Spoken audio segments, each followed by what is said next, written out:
And we're live, Senator. Okay. Good morning, committee members, and good morning, any members of the public that are out there. We're doing something a little unusual this morning, if you saw the agenda, and there was a high-level White House presentation on ADUs yesterday, and I asked our great committee assistant, Scott, to tape it, and we're going to play it back now. Obviously, it'll be on YouTube, so you can watch it any time. But the committee itself will not convene again until 10:15 this morning after playing the tape. I will be here for the duration right now. Senator Ballin, Senator Clarkson are here. I don't know if they're going to stay at this point, and Senator Brock is here as well. Okay, Senator Brock is now here as well. So that's the lowdown. And as they say, let's go to the tape.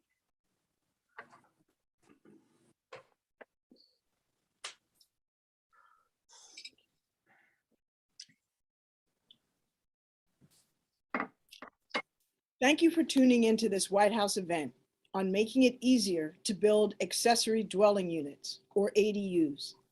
This is part of a series of meetings we're hosting focused on actions to increase housing supply and lower housing prices. We know that the laws of supply and demand drive housing prices. For too many years, the United States has not produced enough housing to meet the demands of a growing nation. Finding affordable housing is hard everywhere in the US, particularly for the lowest income Americans. It's especially a challenge in certain regions where the labor market is tight and economic growth is strong. One study found that constraints on housing supply limit labor mobility, which in turn costs the economy up to 2% of GDP annually, or around $400 billion. That's why our administration has focused intently on addressing these housing challenges. In our first year, we secured a historic level of funding for affordable housing in the American Rescue Plan, both through emergency rental assistance and through supplemental funding for home and housing vouchers. The Biden-Harris administration also continues to work to enact our Build Back Better plan, which would make critical investments in housing supply through expanded tax credits and subsidies. In August, we announced administrative actions that HUD, Treasury, the Department of Agriculture, FHFA will all take to add 100,000 new affordable housing units over the next 3 years. Through meetings like these, we hope to highlight the ways the federal government, plus our public, private, and nonprofit partners at the state and local level, can together overcome barriers to increasing housing supply. ADUs are an important component of our push to increase the supply of affordable units. Over the course of the next hour or so, you'll hear from speakers about the importance of ADUs. ADUs provide several benefits to owners, renters, and their communities. They can serve as a multi-generational housing option to help families live closer together. ADUs can also help homeowners to generate income while also providing a lower cost unit for additional residents. And importantly, ADUs increase density in single family areas while using existing infrastructure systems. Despite their benefits, ADU development is held back by a few critical barriers, including local zoning restrictions, onerous development and permitting processes, and a lack of financing for interested homeowners. We all have a role to play in increasing housing supply.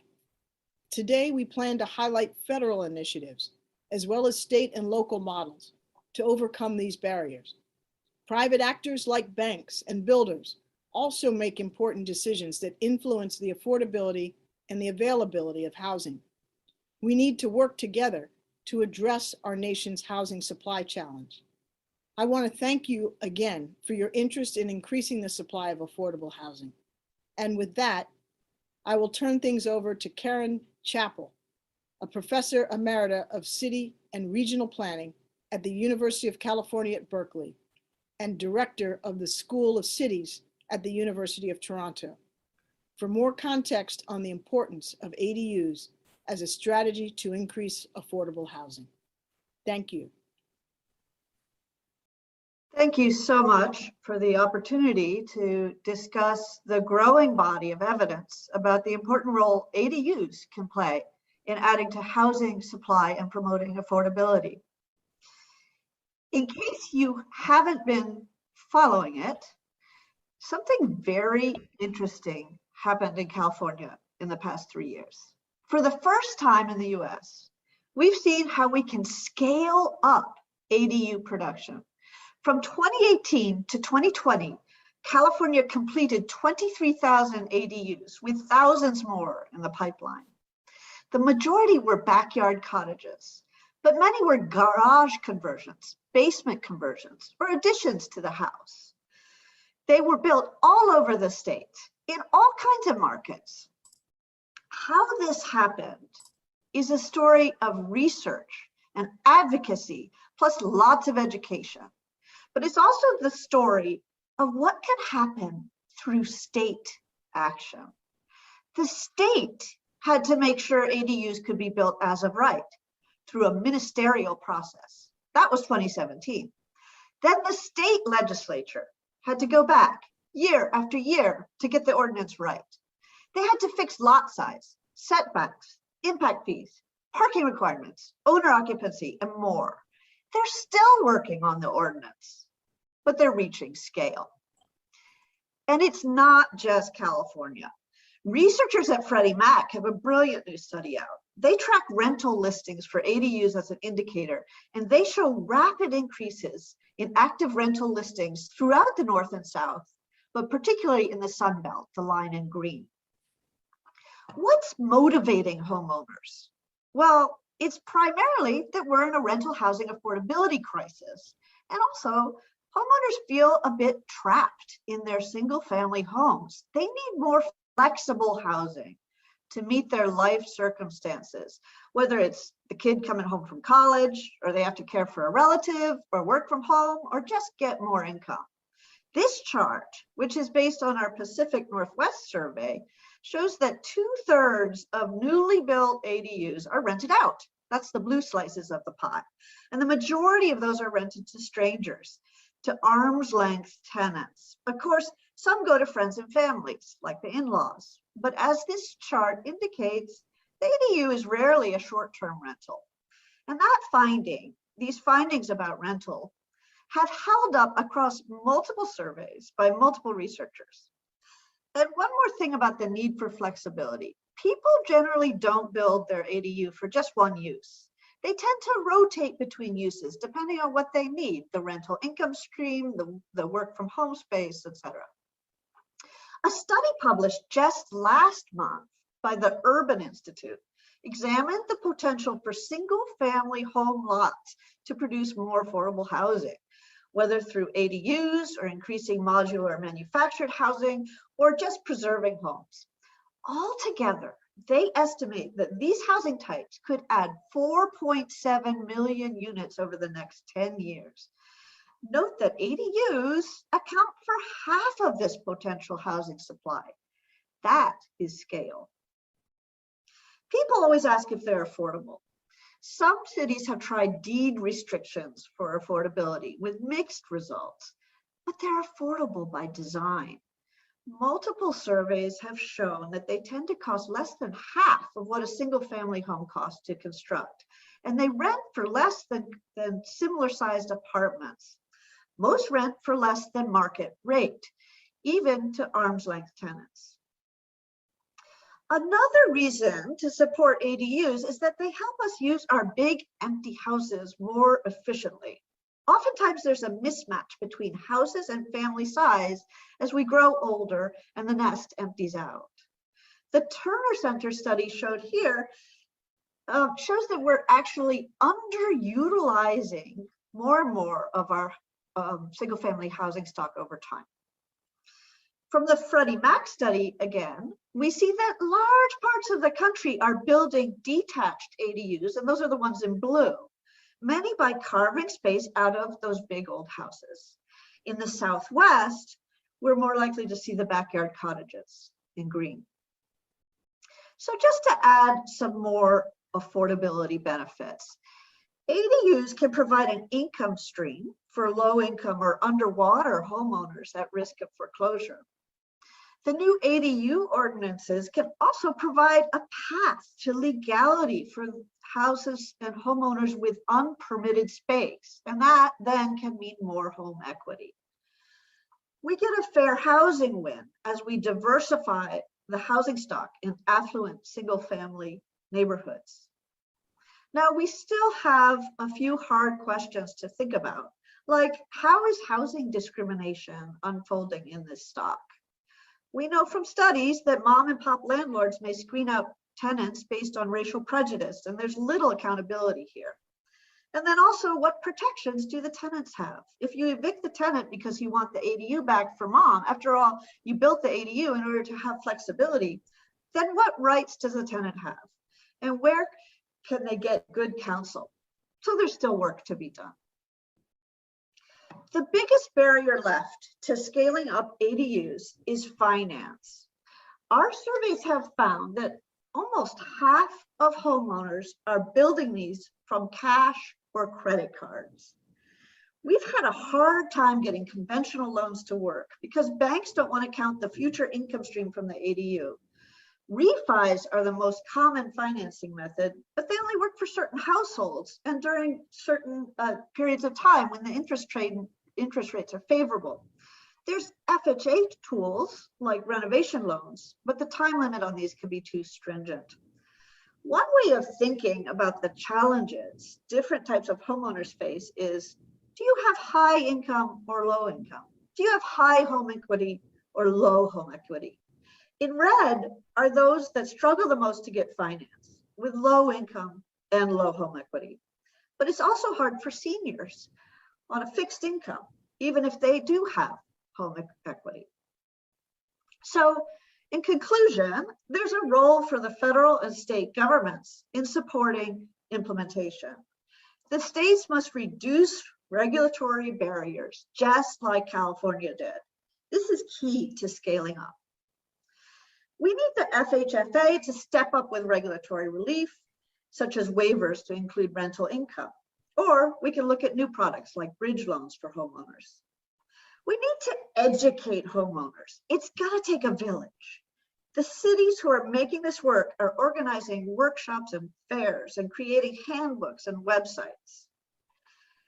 And perhaps most important, this is not going to happen unless we can build our capacity. We need to train both staff at the zoning desk and workers in the construction industry.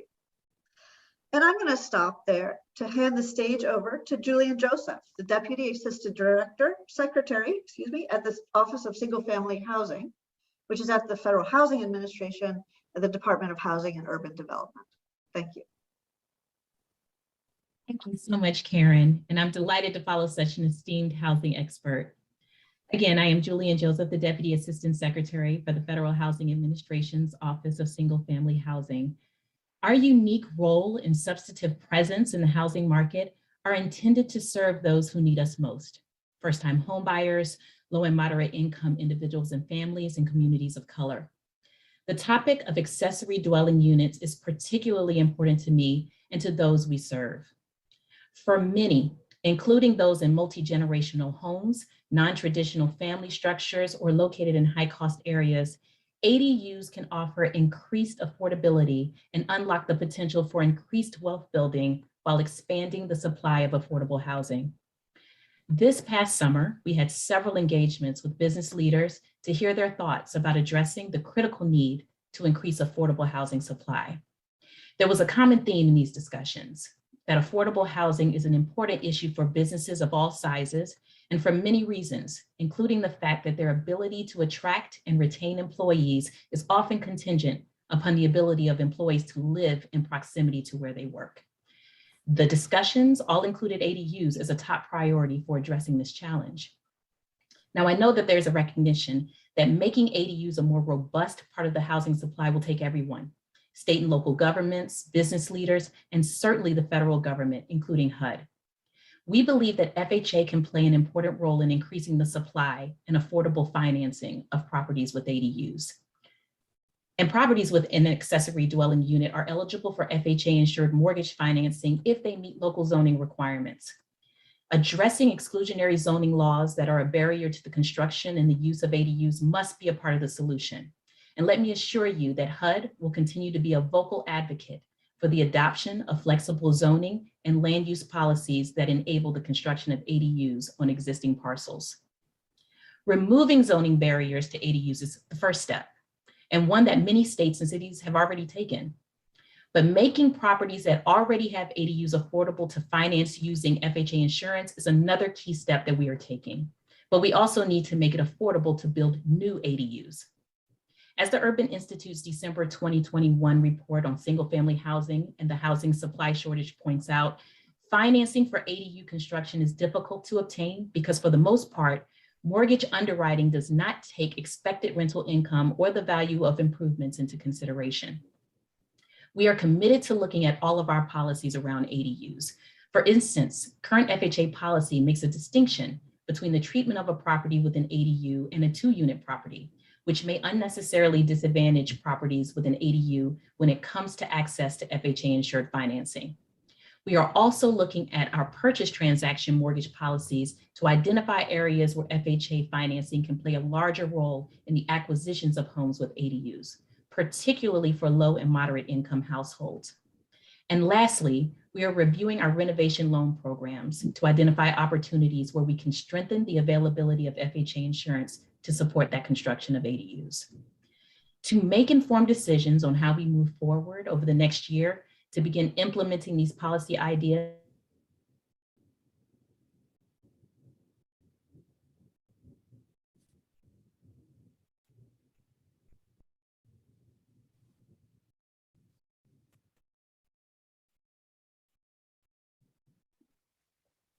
Are you on this, Scott? Yeah, when I watched both through it the had work that we glitch hope to earlier begin too, specifically that's on just on their ADUs end. and throughout all our policies and programs. Thank you again for your time today. And now let me turn it over to Mike Hernandez, Vice President of Engagement and Impact at Fannie Mae.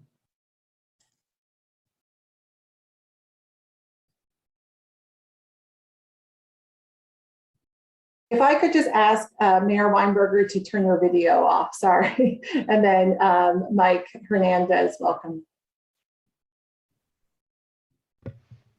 Julian, thank you very much. And thanks for everything that FHFA is doing to make ADUs more affordable. Let me first thank Ambassador Rice and the White House Domestic Policy Council for facilitating this very important session today. Creating affordable housing stock is our nation's biggest housing challenge. And we believe accessory dwelling units are one of the keys to improving affordable housing supply. Did you know that since 2012, Fannie Mae has purchased more than 150,000 mortgage loans secured by homes with ADUs, including 41,000 just in 2020? We expect this activity to increase as more and more communities become ADU friendly. Our support for financing homes with ADUs is just one of our many initiatives that are core to Fannie Mae's mission and our journey to be a world-class ESG company. At Fannie Mae, we know that ADUs contribute significantly to housing affordability, sustainability, and accessibility by increasing rental opportunities and offering more affordable housing to the community where it might not have been accessible before. By generating additional income for homeowners that can be put toward keeping them in their homes and enjoying the community benefits of prolonged home ownership. And of course, by increasing the rental stock and providing additional housing opportunities in communities where rental properties may not have been an option. Just as states, counties, and cities are removing barriers and providing incentives to encourage homeowners to build ADUs, Fannie Mae, and with the support of our regulator, FHFA, is also working with lenders to attract greater adoption and lower the cost of mortgages for homes with ADUs. Together with our lending partners, we're facilitating the ability of homeowners to add ADUs to their properties with financing options such as Fannie Mae's home-style renovation loans for constructing or installing a new ADU. These loans allow borrowers to leverage 30-year fixed rate financing with much lower interest rates. Essentially, this mortgage option treats ADUs as an eligible renovation, just like adding a room or new windows to your home. Home Ready, which is our low down payment mortgage for low income borrowers, is another important mortgage resource. This product allows ADU rental income as qualifying income to support a borrower's mortgage. And we purchase mortgage loans for properties with various types of ADUs, including site-built ADUs, factory-built ADUs that are then brought to the site, and manufactured housing ADUs. All of these ADU types are eligible for financing. One of our experienced lending partners, Umpqua Bank, regularly reminds us that the expanding demand for loans on properties with ADUs, especially those with manufactured housing ADUs, and how that combination can truly enhance affordability. You'll hear from Mike Skinner of Umpqua Bank a little bit later in the program. Additionally, based on industry feedback, we are responsibly exploring additional options to encourage ADUs, including using limited cash out refinancings as a takeout loan to pay off a second mortgage or a construction loan used by a homeowner to build or install an ADU. We're also allowing ADUs with several manufactured housing types as the primary residence, including MH Advantage eligible homes and HUD code manufactured homes. And finally, we're also leveraging innovative ADU initiatives like the California Housing Finance Agency's ADU grant program, which lowers the cost of new ADUs for income qualified borrowers. We're also exploring ways to work with appraisers to more easily incorporate ADU rental income into those appraisals, and working with lenders to include ADU rental income in the underwriting process. These enhancements would expand the eligibility of mortgage products, permitting someone to purchase or refinance a home with an ADU and to use that rental income from the ADU to help qualify for that mortgage. We also recognize that the renting of an ADU is going to be new to many homeowners, and we'll leverage our learnings to help homeowners make informed decisions. We also know that with the right partnerships, ADUs preserve affordability.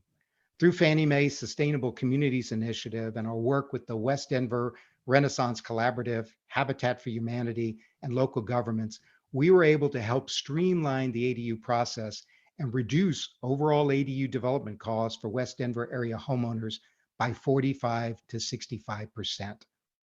So with your continued support and engagement in the ADU space, we can have a substantial positive impact in increasing the supply of affordable housing. So on behalf of the entire Fannie Mae team, thank you for your interest in ADUs. Thank you for having us here today. And I'll now turn the program over to Erica Pothig, Special Assistant to the President for Housing and Urban Policy, Domestic Policy Council, who'll be the moderator for the next session. Thank you again. Thank you so much, Mike. That was a really exciting set of initiatives that both Julian and you laid out. Appreciate you sharing them with us today.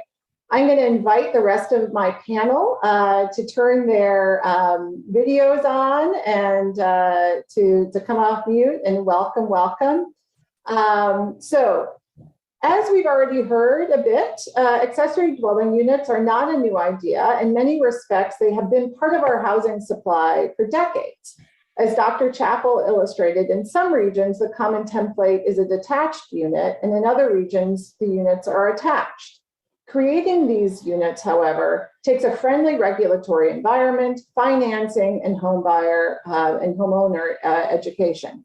To lower the barriers to ADU creation, there is also a growing industry of builders that are producing these kinds of detached units. And the first panel that we bring to you today is going to discuss the national, state, and local efforts that have accelerated the adoption of ADU policies and practices and led to the increased creation of ADUs. So let's get into this conversation. And first, let me introduce our panel. First, we have Mayor Nero Weinberger, who's been mayor of Burlington, Vermont since 2012. A former affordable housing developer, Mayor Weinberger spearheaded Burlington's suite of ADU reforms that went into effect right before the pandemic. Robert Liberty has worked on residential zoning reform since the 1980s. He has done work as a nonprofit attorney, an elected official, running university programs, and now as a consultant to AARP and others. He and his husband are happy owners of a small ADU and have enjoyed becoming friends with their renters. Denise Pinkston founded and serves as president of the Casita Coalition, which advocates for small homes, ADUs, cottage clusters, and duplexes to help improve housing choice and opportunity throughout California. And Rodney Harrell is AARP's enterprise lead on housing and also leads AARP's Public Policy Institute's team of issue experts on long-term services and support, caregiving, and livable communities. Terrific. Excited to be in conversation with you today. Mayor Weinberger, I'm going to turn to you first. Mr. Mayor, you became mayor of Burlington, Vermont. You were a housing developer, so you understand the process of what it takes to create housing firsthand. So in 2020, Burlington passed a suite of these changes to make it easier to build ADUs. What were the most significant components of that reform, and what barriers were they designed to overcome? Great, thank you, Erica, and thank you to the White House for hosting this event. It's exciting to be part of this and to see this focus on a really critical housing strategy. We did make changes in 2020 after two housing summits that were led from the mayor's office and that were really focused on increasing housing supply. I've been mayor for a decade now, and we've had a big focus on changing the conversation towards increasing supply throughout that time. Having those summits did seem to change attitudes about ADUs, which had previously been greeted with some suspicion by many neighborhoods, particularly neighborhoods near our universities, and really seemed to change the environment. The substantive changes that we got done that time, got done in 2020 after previous resistance, included making ADUs legal in all zoning districts. That had not previously been the case. Streamlining the permitting by basically making the permit an administrative permit as opposed to one requiring a board process most of the time. There became the maximum allowable size was increased to 30% of the size of the primary home, or 800 square feet, whichever was greater. We got rid of a tough parking requirement that was an obstacle in many cases. And we addressed lot coverage issues that basically often stormwater issues had blocked ADUs before, and we got rid of that. One change we didn't get done, and I do have some regret about that. I think it's one that maybe we'll take another shot at some point, is we still, ADUs are only available on homeownership if there's a homeowner in the on site. That does limit the adoption. And perhaps for that reason, we have seen some real progress since we got this done. We've seen about almost a doubling of the uptake, but we hope for even more in the future. That's terrific. Well, thank you for being a North Star for other communities as they seek to adopt these policies too.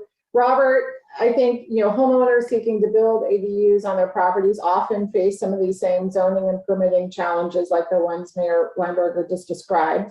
Give us some hope here. How are other jurisdictions overcoming these challenges, particularly ones that you've had an opportunity to work with? Erica, based on what we've seen across the country, we know that local officials can allow ADUs to blossom if they make a few basic changes to their local zoning regulations. Here's a simple rule of thumb. Treat ADUs the way you treat any other home. When someone wants to build a home on a residential lot, do your regulations require you to mail public notices to the neighbors, review the design to see if you approve of their taste in architecture, hold public hearings, and allow appeals to the city, town, or county council? If not, then treat detached ADUs the same way. When someone wants to remodel their home, do you apply a special design standard? Notify the neighbors, hold public hearings, and allow appeals. If not, then treat remodeling a home to create an internal ADU the same way. Do you require the owner of a home to live in it? If not, then why require the owner to live on the property if they own an ADU? Banks won't provide financing to build an ADU if there's an owner occupancy condition, and it makes a property hard to sell. Don't require additional parking. Requiring on-site parking can make it impossible to build an ADU in neighborhoods with smaller lots and hills. Many of us have seen neighborhoods where homeowners don't use their garage because it's full of stuff, and they're not using their driveways. If driveways are empty, then there's no shortage of parking. And what's more important anyway to your community, housing people or housing cars? To summarize, these key reforms are: review ADUs like homes, administratively using clear and objective standards. Avoid discretionary standards like consistent with the character of the neighborhood. Those kinds of standards create uncertainty and result in neighbor versus neighbor battles. Don't require the owner of the main house to live on the property. And don't require additional parking, especially not neighborhoods where that requirement is going to prevent ADU construction. Now, as the mayor has indicated and our other speakers indicate, there are many other changes to zoning standards, and I will note building codes that will facilitate ADU construction. I'd look to the AARP model local ordinance to learn about them. There's a few other things that communities can do to promote ADU construction other than changing regulations. Governments can waive development fees to jumpstart the ADU market. That made a huge difference here in the Portland area.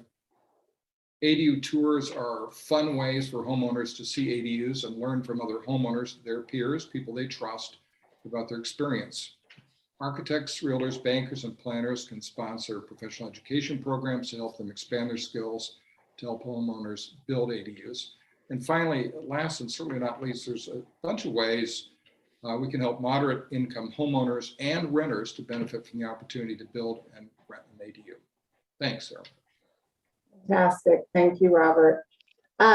So at the start of Dr. Chappell's presentation, she led with the story of California and the results of state legislation and the role that it's played in creating a more supportive environment for ADUs.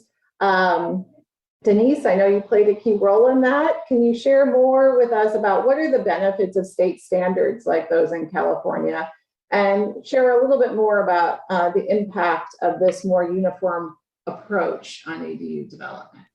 Sure, and thank you very much for hosting this. I'm pleased to be here with many of my friends and colleagues who helped California get to where we are today. So California's statewide laws allow an ADU and a kind of an accessory unit, junior ADU, so two units on a single family parcel, and units in multifamily parcels across 450 cities and 58 counties as of a year ago. So massive geography, huge numbers of cities, 7 million single family homes, and many million more multifamily buildings are now eligible to do more or less exactly the same thing in the same geographic dimension with the same ministerial by right process.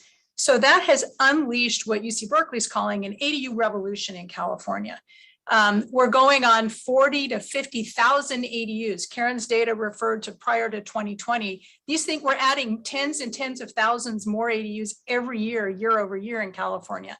They now comprise 11% of all residential building permits issued in the state, 38% of permits in the city of San Jose, 20 to 30% of all building permits issued in communities in Southern California. And as the multifamily units accelerate, you'll see more and more of these, which means we estimate $4 to $5 billion of private investment without public subsidy, tens of thousands of jobs. I know personally of hundreds of millions of dollars of venture capital money that's been invested into startups, dozens and dozens of startups in California that are further building in a factory, lowering costs, lowering design, and innovating both by lowering cost and doing more quicker delivery models so that homeowners don't always have to be developers, because that can be a real challenge for homeowners, as your other panelists have pointed out. And some of these business models look like the solar industry, where a homeowner provides the space and a company comes in and builds, permits, designs, and finds a tenant for and manages the ADU. So all the homeowner does is make the space available and collect the check. So these models are sorting out, but really uniform standards across wide geographies that allow businesses to sell everywhere the same product unleashes tremendous private innovation and will deliver hundreds of thousands of accessory dwelling units into California in the next decade easily. Well, that's very exciting, and thank you for the updated information about just what these laws have unleashed. Rodney, turning to you. I know from AARP's research that increasingly more older adults are wanting to age in place. As Ambassador Rice pointed out in the beginning, and Dr. Chappell pointed out, that oftentimes ADUs are used to facilitate more multi-generational living. So help us understand how ADUs are an answer to the aspiration I know that many older adults have, and what role AARP plays to educate homeowners, work with the industry, and advise on legislative solutions. Thanks, Erica. That's a great question, and I'd be happy to talk about it. First, to your point and Ambassador Rice's point, we know from our surveys that over 3/4 of older adults want to stay in the communities where they live for as long as possible. So people don't want to move, and they'd like to figure out ways to do that. But there's a challenge, and that's that our housing stock isn't really built for that. People over 65 will outnumber those under 18 by 2034. And this means we're at a fundamental time for changing our approach to housing overall. For a long time, we could get away with focusing on younger populations. But now, to your point, we truly live in a multi-generational society, and that means our housing should match that. But our practices of zoning and development have meant that over 80% of the housing in the average neighborhood are single-family housing only. So what that does is it limits choices for many groups, including older adults. And unfortunately, in some places, those zoning rules have been designed specifically to limit choices and keep certain people out of their communities. And in doing so, the negative additional side effect is that they limit choices for the residents in their own neighborhoods who may benefit from having another option as they age. And the other issue recently is that the tragedy of over 100,000 people dying in nursing homes from COVID has really become a reminder to many that the more options we have to live or stay in the communities we love, the better off we can be. And this is in addition to all of the benefits we've talked earlier today about having a more affordable form of housing and housing affordability into our stock. And so all these are great reasons to have ADUs, and there's great potential interest out there.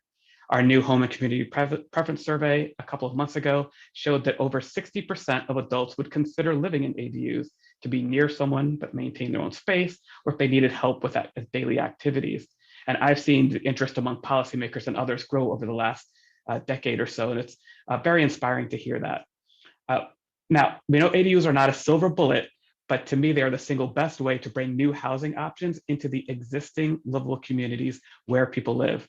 It puts the power in individual homeowners' hands to create more options for themselves or family members or others. And these options can have universal design features to make it easier to get around.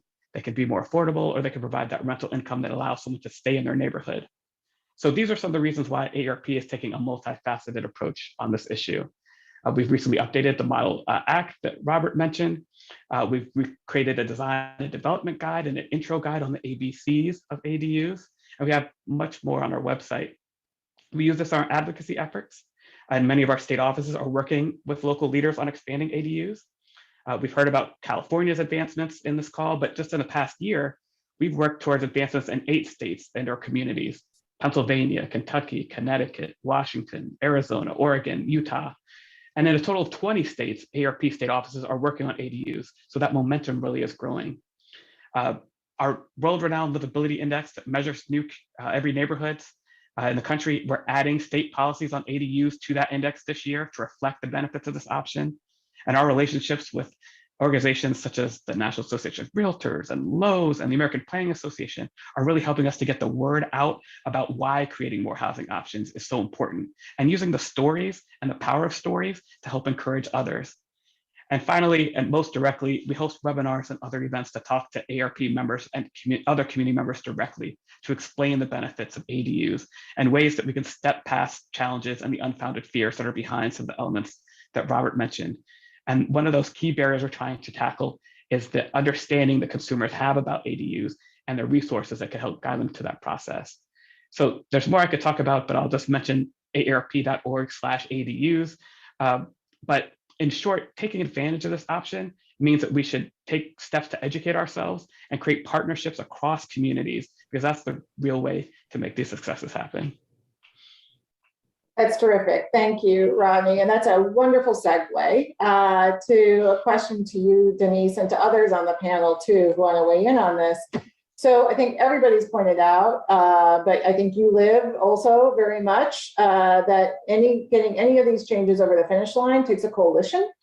And building that coalition is multifaceted in nature. So share with us, because I think we want to lift the hood a little bit on these policy changes and understand the how they got done. And Denise, you built a coalition in California to get these policies over the finish line. What were some insights from that? What were also some of the key messages, to everybody's point, really, that were most instrumental in building support? You know, I think, and this is true in any political environment, you want as wide and big and broad a coalition as possible with people who don't typically side with one another all together. So in California, our coalition included environmentalists, NRDC was a bill endorser, labor unions, teachers unions who thought they needed more housing for their members. Business community, chambers of commerce, business association, big businesses in California who know they need housing for their employees, cities of different sizes who had already begun experimenting with broader ADU rules, who helped counter voices from cities who didn't want state intervention. And by having a very broad tent with initially a very simple message. A lot of noise is made about local control, and we think that means City Hall. It really doesn't. Local control begins at home. As Rodney and Karen and others have pointed out, a homeowner needs to be able to make their home flexible over time. No one tells you how many kids you can have, how many cars you can own, and how many dogs are going to bark in your yard. Why should we decide if grandma lives in the garage with her own bathroom and toothbrush cup? And so just appealing to human nature and the need for homeowners to make decisions about their family safety and their family evolution over time, we restore local control to where it belongs. Let homeowners decide how to use their properties as long as they're not creating a nuisance. And that very simple messaging is how we framed the initial ADU law. And there are lots of other framing. It's green, it's more equitable, it's more inclusive, it's more affordable. It kind of depends who you talk to, which one you want to emphasize, but the importance of reaching out to shared values in a society torn by divisions is really important when you make such a big change. And I think, you know, the Sears Roebuck catalog company sold 75,000 homes uniformly across the country over 100 years ago, because we all knew we needed lower priced homes. We all know we need that. And so let's find a way where we can start doing it big at scale together. That's great. I told Denise on an earlier call, one of those 75,000 homes is just like a block away from where I live in Arlington, Virginia. So they still are standing. Mr. Mayor, you've obviously also had experience building the coalition to get your policy over the finish line. Any more insight on what it takes, the messages that worked from your perspective? Yes, Erica, you know, all of these housing efforts, certainly coalition building is a key part of it. You know, I was thinking, I think it was reading about 1,000 Friends of Oregon that I had gotten the idea of really intentionally building coalitions for this policy and others. And we for years trailed off a little bit during the pandemic, but would pull together on a monthly basis all of those groups that Denise was just talking about to keep them up to date on what the city was doing, get their feedback, and that proved enormously powerful in making change. Specifically to the ADUs, we had AARP's help. They were really very much engaged. I encourage any mayor to, you know, it may not be a resource if you're a new mayor you're familiar with, that the AARP has such a local presence and can help with issues like this and other transportation issues, really quality of life issues. It's a great resource. We had an organization called Home Share Vermont as well, who for years had been trying to partner people who needed housing with people who had essentially space in their homes, and they were a key partner as well. So yeah, key part of getting this done is thinking up front about that, Erica. That's great. Well, as we close out this panel, I'm going to give space and room for all the panelists to say, if you had one piece of advice for elected officials, for planning officials, or other champions in other cities or states that are doing this, what would that piece of advice be? I'm going to go first to you, Robert. What's your best piece of advice? Others have done it. There's no need to fear. The water's a lot warmer once you jump in. And by the way, Mayor Weinberger, thanks for the shout out for 1,000 Friends of Oregon. I directed that organization for many years. That's all right. A lot of love on this panel. Okay, Rodney, what's your one piece of advice? Yep. Well, Robert stole my advice about really following the template of what others have done and how useful that is. So I'll say that we should also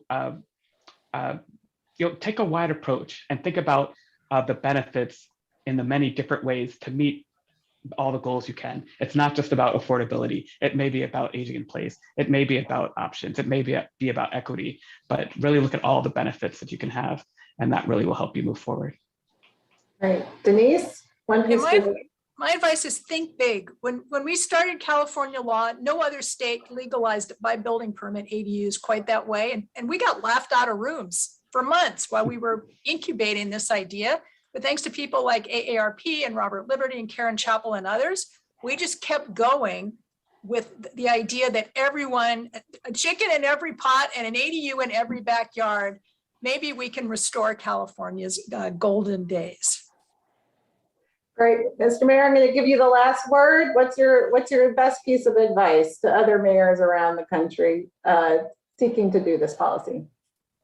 Yeah, well, one of the great challenges of being a mayor is figuring out what you're going to focus you and your team on. And if the message I have for mayors is this is a policy change that can make a difference, and this is a change that you can get done. And I hope hearing from these experts today reinforces that. If you can get it done in Burlington, which is a place that I think traditionally has been quite skeptical of changes like this, I'm really convinced any city in America with some staff focus and political capital can make this happen. Terrific, thank you. Thanks to my panel for bringing some real talk to this issue, but also some inspiration. Much appreciated, Rodney, Robert, Denise, and Mayor Weinberger. Thank you. With that, I'm going to introduce my colleague who will introduce the next panel, Bharat Ramamurthy, who is Deputy Director of the National Economic Council. Welcome, Bharat, and I'll turn it over to you. Thank you. Thanks, Erica, and thanks everyone on that last panel. It was really insightful to listen in. As Erica said, my name is Bharat Ramamurthy. I'm the Deputy Director of the National Economic Council, and I'm really excited to be here to discuss this important issue. As it has been mentioned several times already, we in the administration see addressing housing supply issues as a critically important part of the President's agenda to expand economic capacity and achieve equitable growth. And of course, producing more ADUs throughout the country is one of the best ways we can go about boosting supply. When we think about constraints to housing supply generally, two of the biggest issues are land constraints and financing constraints. And the same is true for ADUs in particular. More and more states and jurisdictions around the country are moving to address the land constraint by making ADU production legal. That's a necessary and obviously critical first step. We are also seeing jurisdictions and organizations around the country making the ADU process easier and more streamlined, which is, of course, the focus of the last panel. That's another critical piece. But improving financing options for ADUs is particularly important, especially for lower wealth or income homeowners, or homeowners without a lot of equity in their homes, homeowners for whom conventional lending may not be sufficient. And that's where this panel comes in. Our focus is on ways to increase availability and access to ADU financing. And I'm pleased to be joined by some of the leading practitioners in this space to talk about best practices emerging throughout the country. So joining us today is Noni Ramos, the CEO of Housing Trust Silicon Valley, Kevin Skinner, the Executive Vice President and Head of Home Lending at Umpqua Bank, and Tom DeSimone, the President and CEO of Genesis LA. Thank you all for joining us today. Noni, I'll start with you. We know that one of the challenges here is increasing awareness of ADU financing options. Can you talk about some of the education work that Housing Trust Silicon Valley has done, both to increase awareness and understanding of the financing options that may be available? Thank you so much again for the opportunity to participate on this panel. Since the inception of our ADU initiative, Small Homes, Big Impact, we have focused on both providing education as well as developing financing tools to assist homeowners looking to build ADUs. Our original strategy was to explore existing loan products in the marketplace and develop a program to extend or facilitate lending to low-income homeowners. What we learned through our research is that there are many factors, many of which you've already heard about today, including financing, that affect the success of homeowners being able to build and finance an ADU. Our findings included the fact that many homeowners lacked information, and that often discouraged them as they contemplated building an ADU on their property. We also found that there was a need to reduce risk and uncertainty for homeowners as they entered into, which for many is a very large and probably only construction project that they might undertake. There was a need to provide high quality, comprehensive information to homeowners. There was also not readily available financing products, although we've made a lot of progress, as again we've heard today, that specifically were designed to financing ADUs. So we embarked on an education campaign by hosting workshops that were attended by over 550 homeowners in our area. We also hosted an ADU open house tour series for homeowners so that we could really display what ADUs look like and how they might be positioned on a property. And then we also hosted an ADU conference for public officials with a panel of experts because as we've heard again today, having that public support in communities can allow homeowners to proceed with these type of projects. We also created a planning grant program because homeowners need some seed capital, particularly if they're homeowners that don't have access to their own cash or cash readily available. Those planning grants, we made 18 of those at $1,500 per grant to those homeowners. Based on our findings, based on that research, based on that education and outreach that we did, we also developed a construction bridge loan product that is intended to be supported by the future rental income that would be generated by the ADU. And yet, even with the product, we're finding that homeowners are still facing challenges associated with costs, project management, physical site limitations, and varying interest in becoming, and really knowledge of how to become a landlord in many instances. So thank you for that opportunity. Thank you so much. Kevin, I want to go to you next. You've observed various levels of take-up with your program. Can you talk a little bit about the kinds of borrowers that might already be well supported by the market and conventional bank loans, and where government entities, nonprofit organizations, and others may need to provide additional support? Thank you, Bharat. It's my pleasure to join you, Noni, and Tom on this panel today, and thank you for the question. The impetus for our focus in this specific area actually came from our customers who told us what they're trying to do to create more housing. It aligns well with our bank's purpose to build economic vitality for the greater good. And we believe, like the others on these panels, that affordable housing is a national imperative and an important responsibility of the nation's banks to support. We are actively lending on ADU properties in our construction programs, in our permanent portfolio, and also in partnership with the government and the government-sponsored agencies. A couple of points I'd like to share from our learned experience. First, for homeowners with significant equity in their home and or higher incomes, there's generally plenty of capital available through existing lending programs. Creativity is required for homeowners who need rental income or down payment assistance to qualify for the loan. We are actively working with Fannie Mae to explore such options. Second, we've had success in both urban and rural markets. We've financed projects for infill housing in city environments, but also where apartments are built above backyard shops or where mobile homes are installed into large rural plots to house extended families. And third, by allowing manufactured and factory-built units in addition to stick-built, we can expand the universe of potential borrowers who can capitalize on this opportunity. So I'd like to offer a few suggestions for consideration by policymakers, regulators, and legislatures that could enhance the flow of financing for ADUs, particularly for homeowners of more moderate means. And these will echo some of the themes offered by Dr. Chappell, Mike Hernandez, and other speakers. First, with 80% of the single-family financing in this country provided through Fannie Mae, Freddie Mac, FHA, VA, or USDA, those entities offer a compelling opportunity to deliver solutions at scale.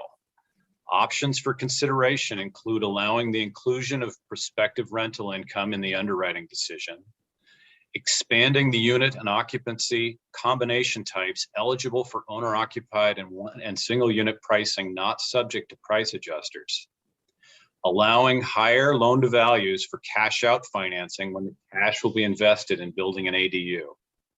Each of these options could be bundled with income and property count limitations to target the opportunity for lower and moderate income households. Second, for banks who are lending in their portfolios, capital reserve requirements could be lightened to encourage certain construction types through either a guarantee or lower risk weighting during construction. Third, homeowner tax incentives or grants could be used to defray the upfront development cost for permitting, site work, and other costs that can run into the tens of thousands. Models for this are solar panel installation and electric car incentives. And finally, incentives for builders who could concentrate on this market opportunity could be helpful. Presently, it is far more efficient for a home builder to focus on large projects where the benefits of scale accrue. Again, thank you for the opportunity to be here today and to participate in this important discussion. Thanks a lot, Kevin. Really good insights there. Tom, let me turn to you now. I know your model specifically focuses on both ADU production and ensuring that low and moderate income people can rent ADUs. Can you talk about that approach and the benefits for both lower income homeowners and tenants? Absolutely. Thanks for having me. So we started our work in ADUs in 2016 before the state changed its laws and all those little dots showed up on the map that Dr. Chappell shared earlier. So as you could see from that map, a lot has changed, obviously, in the regulatory environment, but also financing is working for a segment of the market. People have been able to access it. But many low and moderate income families continue to be shut out from that system. And these are the folks really who rely on future value of the property after the ADU is built and the income from it needing to be counted into the underwriting qualifications today. And that barrier, that timing issue, creates the inability to access capital now to construct ADUs for these folks. So we worked with the Self-Help Federal Credit Union to design a new mortgage product that would underwrite to those future conditions, the future value for collateral qualification and counting 75% of the prospective rental income from the ADU to count in terms of personal income to service the new higher mortgage. The product worked by refinancing the homeowner's existing mortgage and so that the credit union could get a first on the property, and then extending a second tranche of financing to actually finance the development of the ADU. And that second tranche was what Genesis LA provided a guarantee for to help de-risk the credit union developing this new product. The idea was that it would be a pilot, and as time wore on and the concept proved out, the guarantee would be needed less and less and less, hopefully, because this was successful. Another component of the program was that we required participants to rent their ADU to a Section 8 voucher holder for 5 years. We all, as mission-driven lenders, wanted to make sure that low-income people could benefit from this as a form of housing without putting covenants and such on someone's biggest asset, the way to wealth in the United States. A few takeaways: the product the uptake was quite slow, surprisingly, and we think there's a couple dynamics at play. One, we think that most moderate income homeowners were able to access capital through the conventional cash out refinance system. That's particularly true in a place like California where property values just keep going through the roof. And so you're constantly building collateral to borrow against. And with mortgage rates low, you can borrow more money, all things else relatively stable. So I think that those dynamics, as the economy changes and appreciation isn't growing so fast and such, interest rates go up, a product like this, I think, could become much more highly utilized by folks and much more necessary. The second piece is that many of the low-income homeowners who approached us, unfortunately, even though they were sort of maybe cash poor but house rich, there were other variables that prevented them from accessing capital in general. Either their incomes were just too low to sustain the rent, the mortgage, even with the accommodations of this product, or they were too highly indebted from a debt to income perspective for qualifications. And I think that something that would really be warranted would be to look at those homeowners and to Kevin's point, incentives, whether those are subsidies or other types of tax credits or things to really help push those homeowners over the hurdle to make constructing ADUs viable, because that could be a tremendous pipeline for true affordable housing. Thanks, Tom, and thanks each of you for those opening comments. With the time left, I just want to ask a couple of questions for each of you. Maybe we can go around the horn, starting with Tom.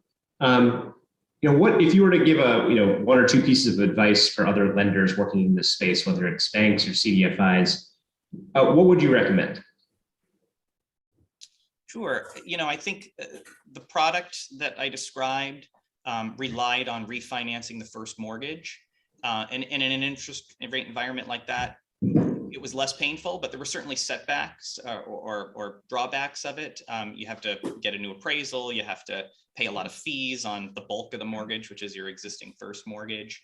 And I think those sorts of drawbacks will become amplified as interest rates change. People will be forced to exit a very attractive low interest rate and perhaps have to borrow a whole new mortgage at a higher interest rate. So I think for the lender community, trying to develop a second mortgage product, maybe even if that's short term and it could be blended with the existing first lender on the property, exploring ideas like that so that homeowners are not only incentivized to create these ADUs, but they're also able to maintain their existing attractive affordable mortgages.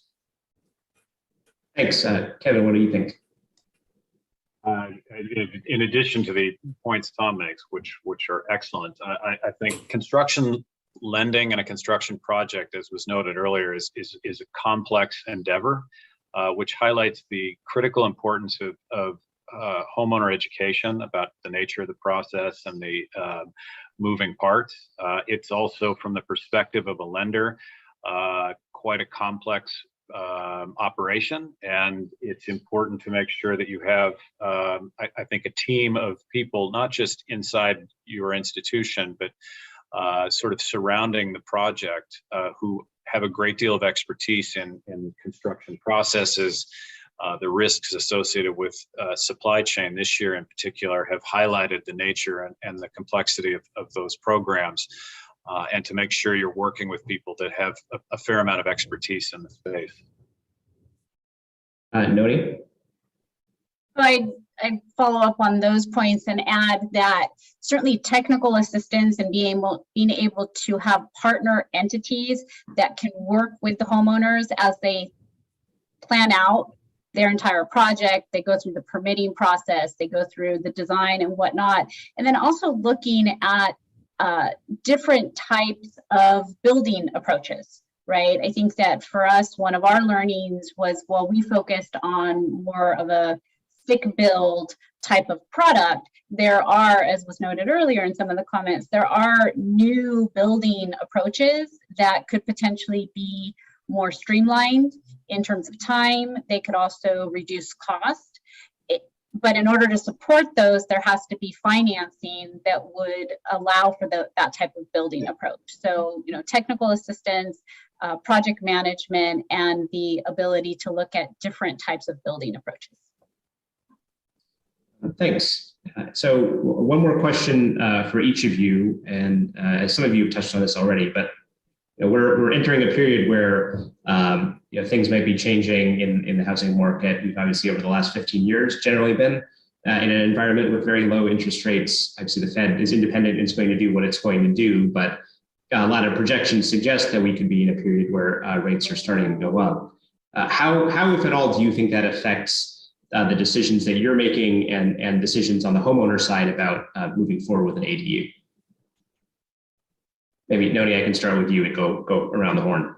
Sure. Well, I think that if we are entering, which indications are that we're going to be entering into a rising interest rate environment, it does mean that for many of the homeowners who've been able to access, whether it's a cash out refinance or a home equity line of credit, those options may not be as viable, particularly for folks that are more moderate to low income. And so therefore, the need to create the types of products that have been discussed, which I was really encouraged about listening to some of the other panelists, some of the type of products that have been developed and being able to scale those. I think that one component is, in essence, I think of ADU financing as creating a market versus servicing an existing market, right? Because we need to have homeowners be able to come to the table wanting to access these products. So it's really a twofold. It's creating the products that have the flexibility and then creating the pipeline of homeowners that would be able to access those. Great. Kevin or Tom, do you have anything you want to add to that? Just briefly, I think the point about rising interest rates is an important one to understand, and it will increase the marginal cost to deliver this, whatever solutions we pursue, and that's something that needs to be incorporated into how we think about it. I think it's also helpful to step back and realize that whether interest rates go to 4 or 4.5%, they are still low by historical purposes. And I think if we pull some of the levers that have been discussed by this group today, we have far more opportunity than would be blunted by a slight increase in interest rates. Thanks, Tom. Yeah, just to piggyback on that, of course, if mortgage rates are going up, it's just becoming a bit more expensive for folks to do this. So perhaps the scaling of this, which we're starting to see, will help drive costs down. But to Noni's point, I think other construction methodologies that could be streamlined, that could create efficiencies. There's two parts of the equation. You can make the financing cheap, but you could also make the development process cheap. And I think what you're seeing in California from a regulatory environment, helping small contractors get up and going and be able to do this quicker and more efficiently, all of those are real factors that I think we as a lending community can't discount as being very much important to making the financing work as well. Thanks a lot. I think we're right about at time. I want to thank Noni and Tom and Kevin for their remarks today. It was incredibly informational. And with that, I want to turn it over to the next panel, which will be led by the fantastic Acting Director of the Federal Housing Finance Agency, Sandra Thompson. Great. Thank you, Bharat. And that was some great information with Tom and Noni and Kevin. And I really want to thank you all for the helpful hints that you gave on financing in particular. We've had some great panel discussions today, and I do want to thank the White House for organizing this very important conversation. As we've heard across the United States, there's a widespread shortage of affordable housing. Accessory dwelling units, while one of the smallest increments of housing, can represent a first step towards filling in the missing middle of many neighborhoods and communities. ADUs can be carved out of existing spaces like finished basements that can be newly constructed, and they can fit around a property. They can also be attached to the primary home or separate from it. The diversity and flexibility of ADUs represents a core benefit for both homeowners and renters. But there can be potential challenges, as we've heard today, with some of the local zoning restrictions and permitting process. But we've also heard some potential solutions to those challenges. With regard to liquidity, FHFA will continue to explore what more Fannie Mae and Freddie Mac might be able to do to support the growth of accessory dwelling units as a source of new housing supply. As you heard earlier, Freddie Mac released an innovative new study on growth in the national ADU housing stock, and Freddie does in fact purchase single unit mortgages with ADUs. I might also mention that as the lines between ADUs and 2-unit properties can be thin at times, it's worth noting that Freddie has announced new mortgage eligibility standards for 2 to 4 unit properties that will add to the availability of credit rental units in these property types. ADUs, like 2 to 4 unit properties, can be affordable, and they can be an important source of additional income and generational wealth building, especially for communities of color. And as Mike Hernandez discussed earlier, Fannie Mae also purchases mortgages with ADUs, and they've been working on several ADU-specific flexibilities, including allowing limited cash-out refis for ADU construction, examining how rental income is counted, and supporting manufactured housing products. Each new ADU that is built will be the result of individual decisions on the part of homeowners, builders, and local policymakers. As many states and localities change their policies to facilitate the return of this very traditional form of housing, FHFA will continue to work with the enterprises in pursuing opportunities to support ADUs and the growth of our nation's housing supply. I found today's conversations exciting and encouraging. Addressing the affordable housing crisis will require us all to stay engaged in the process and to keep sharing our knowledge and experiences, just like today's speakers. Thank you again to the White House for organizing this event, and thanks to all of you for participating.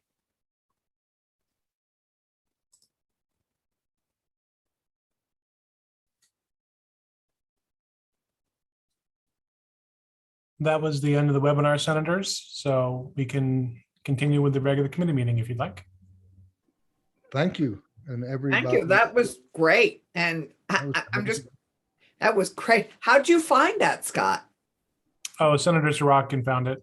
Oh, great, Michael. That fabulous. I can't remember who told me that. Maybe Director Cochran? Actually, I'm not sure. It may have been. But yeah. When was it actually held? I guess I missed that. So it was held yesterday.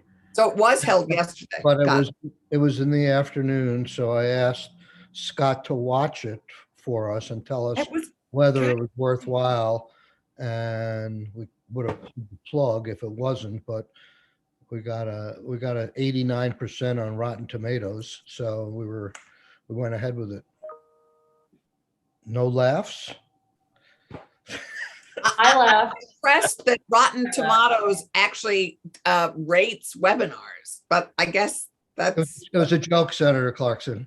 It was a joke. Oh, I actually thought, well, that's actually a smart thing for them to do because there are now so many webinars. People have to decide which ones to watch. If they're rated, that makes some sense. Okay. So that came from Scott. He rated it. I thought it was great. It makes me more invested than ever to jump starting this area, even though Vermont at one point was a leader. So we're going to continue with that conversation right now. I see Ellen. We've never left live, right? So that's correct. We're still live. And who else is on our agenda? I don't have it in front of me for this morning. David, I think. And David said he probably won't be able to join us, but he might be able to pop in. But Ellen is here. Okay. So I guess, Ellen, you're probably not exactly sure what to address in this point, but I assume you didn't get a chance to watch this White House presentation. No. It was really, really good. It talked about the waterfront in terms of practical, theoretical, legal, financial things that we can be doing to promote ADU developments and the myriad of benefits they provide to the housing and caregiving situation. So I, for one, am very excited to do something here. Wondering from a legal perspective, in terms of your involvement, what kind of legal changes do you see that are necessary to advance ADUs in Vermont, or that you see on paper that we've either have in our omnibus bill, which is still just getting pulled together, cut and paste together, that would be helpful to ADUs? And believe me, if that's an unfair question, just say so and we'll work together to identify some of those areas. Yeah, that question is not really something Legislative Council works on, and I don't know also. You know, I provided you last week with some context on how the statute has changed over the years. You know, that is sort of my work normally, is if you're interested in further statutory changes, I'm happy to assist you with language, but I would need to know specifically what you are interested in doing.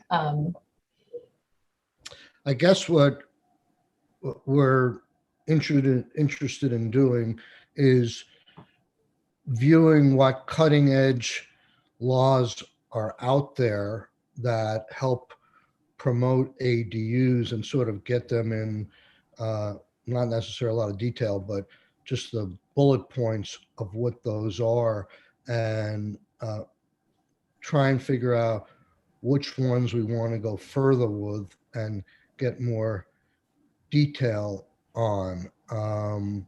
And it seems like there are a lot of resources out there that we heard about in this webinar from the White House as to places where we can go, from, you know, the Freddie Mac to AARP to all these people have materials on that, and what we can possibly borrow in terms of legal changes. So this is I think I'm sold on the idea that this is a very important area to fully explore to help our housing crisis, but the details need to be developed. And I guess we'll get some of those ideas from the housing department and Chris Cochran. But when I see, just for the committee's education, when I see all the administration's programs, like, you know, both in economic development and housing, like VHIP and the revolving loan fund and the missing middle, it sort of says to me that I'm not sure how much we need some detail, but we don't need to preempt all the experts. So what I'm thinking at this point is, if we can find a significant amount of startup money, and I don't know if ARPA money would qualify for this, and give it to ACCD, probably the housing department, and say, develop policies and procedures to enhance the development of ADUs in the following areas. Maybe that's a starting point, and we start fleshing some of those out in the statute, but give them a reasonable amount of resources. You know, I almost view that for a state Vermont size, what it needs, in addition to any land use changes or things like encouraging ADUs or duplexes or whatever, in addition to that, what we need is a central location in state government, like almost like an ADU center, where people can pick up the phone and call and the center has the resources to help people, at least from a technical assistance perspective, go forward with an ADU.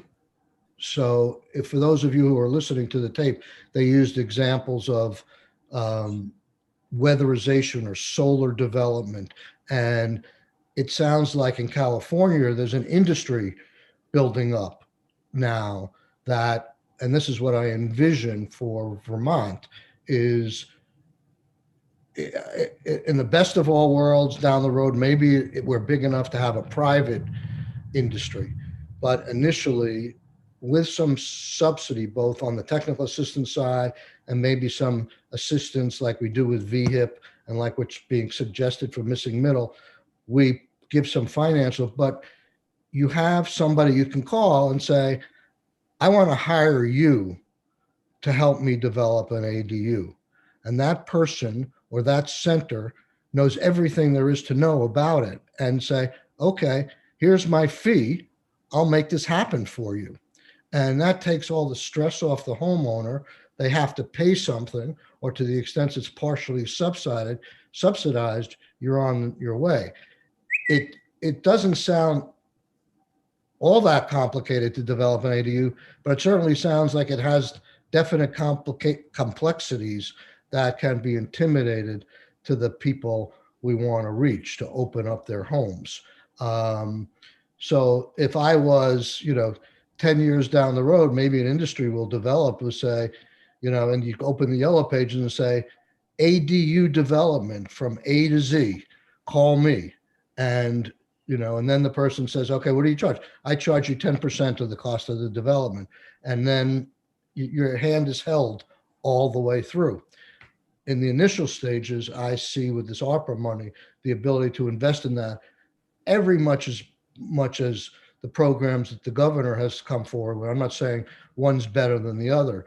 VHIP, the revolving loan fund, the missing middle fund, some of the economic development projects, there's a lot of money out there, and I see there's enough money out there, and this issue seems important enough and positive enough that I'd like to get some more money, but if we have to carve it out and share some of that money for this project, then we should.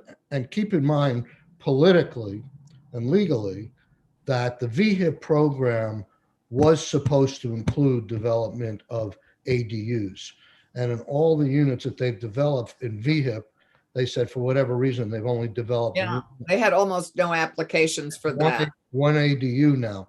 So we can theoretically, even within that pot of money, or increase it, we can put another paragraph or two in the VHIP program saying, let's get going on ADUs on the various fronts and put language in there. And then maybe we're on our way to putting more priority on ADUs. Senator Clarkson. So, I know you love the way that you love leveraging things. And one of the things I was struck by, I thought it was terrific, Scott. Thank you so much for that.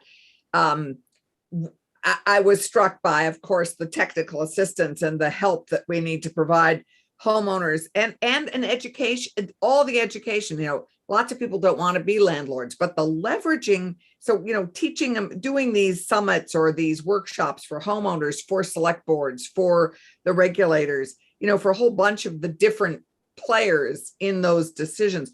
But what struck me just now, and when we're talking about one of the things that the different building approaches and the different ways we can leverage our Hummer homes, this huge old housing stock we have with weatherization through ADUs. So homes that have not been able to afford weatherizing, particularly for middle income people who don't get a lot of breaks on help with weatherization, and where it's just a bomb, it's just so expensive. An ADU may help them kill two birds with one stone if they could weatherize the house and finance the ADU sort of all at the same time, if that was a piece of this work. So maybe we can marry some of our huge need to weatherize 120,000 homes and ADUs. Yeah, there's that possibility. as well. So I don't know. I know I asked, one of the questions that came up was to try and distinguish, which I think would be helpful, what the difference is practically and legally, maybe financially as well, between an ADU and a duplex. And I know we have Chris Cochran on in our next hour with Jacob, who's the expert in ADUs for the state. But I don't know if they might be available to us now, or whether we can potentially move them up and see. I haven't looked at it, but I know Jacob's prepared a chart to show the differences. And is Jacob or Chris with us? Not at the moment, Senator, but I can go see if they can come early. Okay, why don't we? I suspect they are watching. Okay, well. As I just got an email from Chris. So I suspect they are watching. At least Chris is watching. So instead of taking a break, why don't we just see if we can let them into our room and hear from them? I think it would be timely.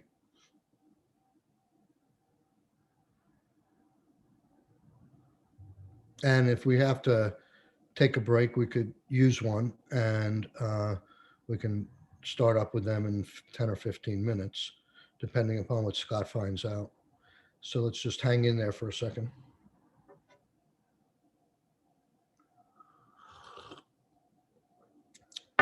Ellen, is there anything that you can see in H511, Seth Bongart's bill, that would impact ADUs?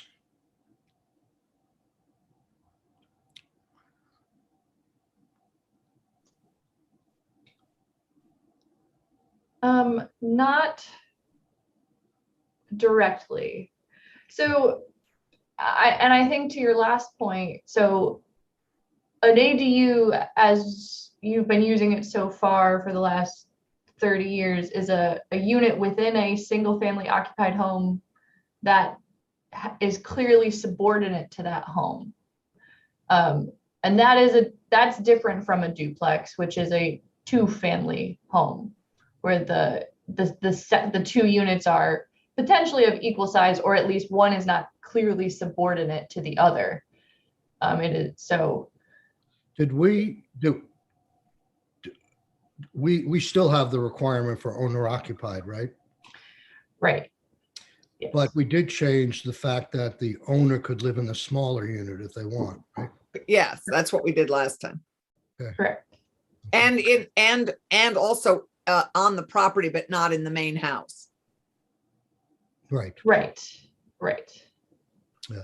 Well, on this, you didn't see it, Ellen, but ironically, on this national presentation, one of the panelists was Moreau Weinberger, and he was talking about Burlington. And he said the one area where he had a tough nut to crack, which he wants to try again, but he wasn't able to get it through, was getting rid of the owner occupied requirement. And I'm not sure how I feel about that, quite frankly. Yeah, I have to say, I have a hard time with that, because I think there are lots of pluses with owners still being engaged in their neighborhoods and communities and anchoring. And otherwise it just becomes like another landlord.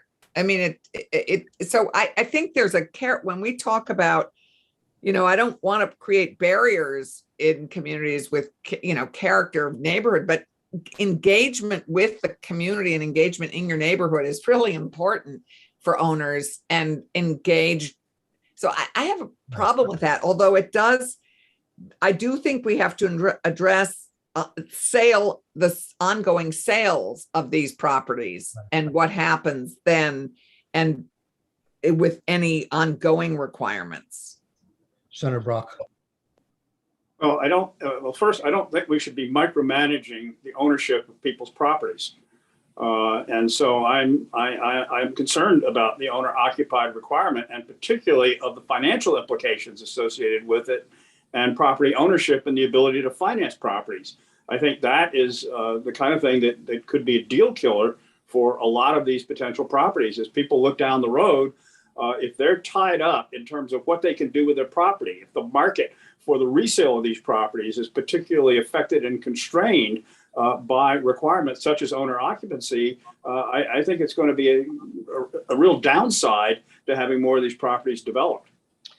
Well, we're going to have to look into this more. Obviously, the national people we just heard from say you need to get rid of that. That's a hindrance to more units. But we're going to hear from Karen Horn, who I did battle with 30 years ago over this. And, you know, one of the things we were just at the beginning stages, and that was one of the selling factors to get our law through, that it would be, the owner would still be there, you know, to oversee the unit and to stop, you know, parties or whatever, you know, you see. And so, and I know one of the things we're going to have to deal with as we go forward with this is concerns from the league telling what local towns can do in terms of zoning and things like that. So I don't know it's too early. I think we need to talk about that. It's a little too early to make a decision on that, but politics being what they may, we may need to go somewhat incrementally on that front. I hear both sides of the argument at this point, but I want to learn more on how we can do it. And, you know, that's where I get confused with duplexes and ADUs. If you don't have that owner occupied requirement, and I just, you know, I have a single family house. I see them all over Burlington. You have side steps going up to an upstairs unit that becomes an ADU, and two people live there and the owner is in California or something. How is that not a duplex at that point? So I think we're going to hear more about why it's not. Ellen. So your witnesses have joined you, but I just wanted to add, so the other aspect of this that you're going to bump up against if you relax the requirements on an ADU is towns currently are allowed to have zoning that says single family houses only. And so while you have said that they can't prevent ADUs, the towns can still dictate where multi-unit dwellings can be within a town. And so that is an aspect of this too. And that may come into play if you are interested in removing the owner occupied requirement, that then it does just become a multi-unit dwelling, which can be a controversial issue. Right. Thank you for that. So I think we're learning as we go. Senator Brock, go ahead. I was just saying, clearly we have to get, I think, a lot of input and testimony from the municipalities and from the local planners. I'm very concerned that we in Montpelier don't become the zoning board for the state, because I think that would be, in effect, a ADU too far. Okay. Well, this is I think we're touching upon one of the hearts of the matter. And I want to ask Ellen, based upon your statement, I thought that where we are presently, that a town, even if it had single family zone, that our ADU law, as long as it's owner occupied, could have an ADU in that single family zone. Is that current status?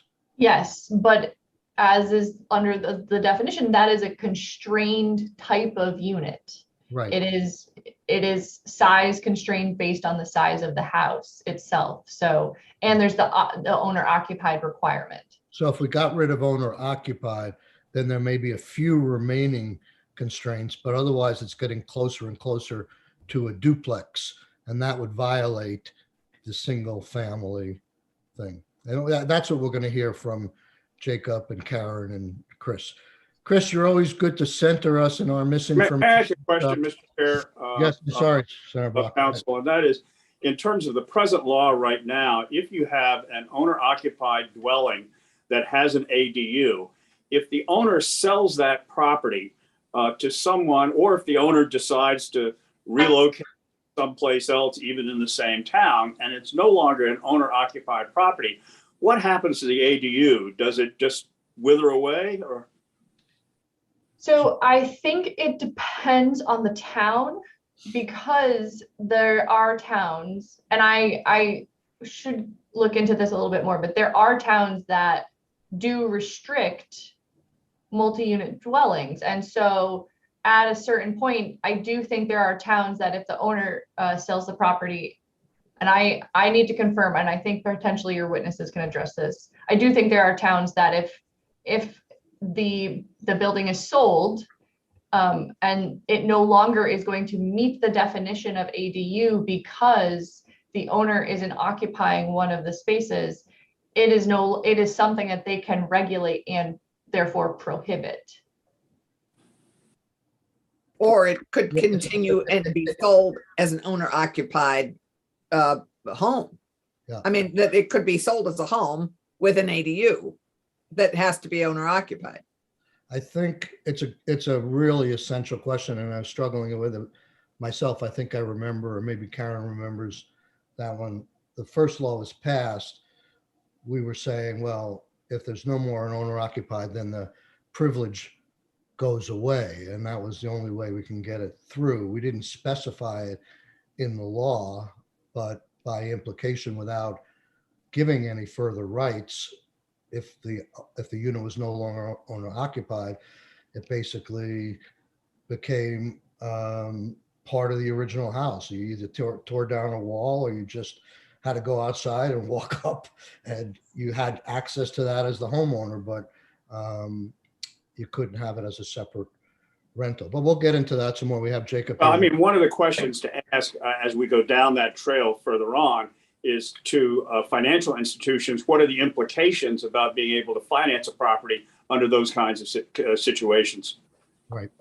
They happen all the time. I want to go, and people tell me if they're comfortable, at least exploring, is I want to go not too deep into all the details of, legal changes that we can make that will help the development. I want to explore them on a case-by-case basis. We'll make those decisions.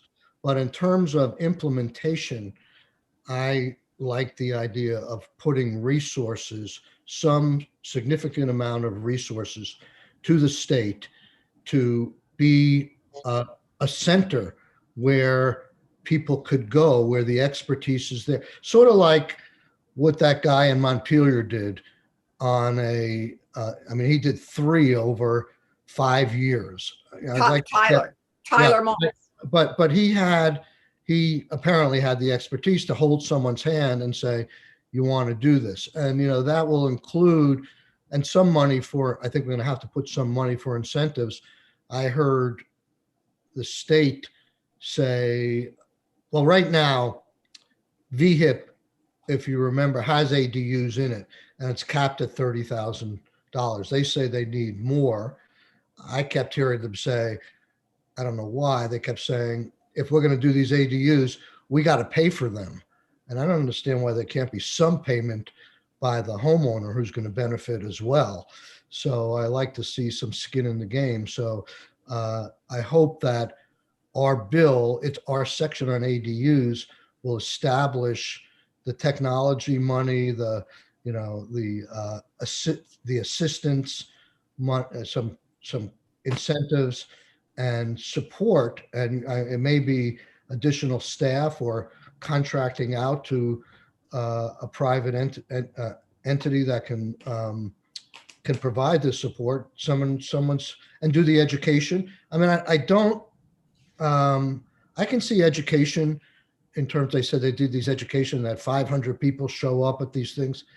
It's fine to pique their interest, but I don't think people walking out of those meetings are necessarily going to go ahead and start filing permits for ADUs without some additional support in terms of experts like lawyers or accountants, or it doesn't have to be that, but sort of like a new little specialty out there that they say that they envision that they're starting to have in California, but they envision that people will say, I'm your guy.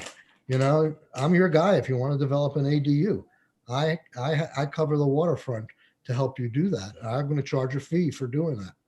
So anyhow, It may be a good time to take a 10-minute break and then continue on till 12.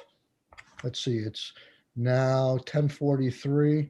How does that sound? I guess you, Karen and Chris, you can be with us in 10 minutes? Okay. You said 12, but I think you meant 11 or 10:55. Yeah, I meant, yes. We'll take a break till 10:55.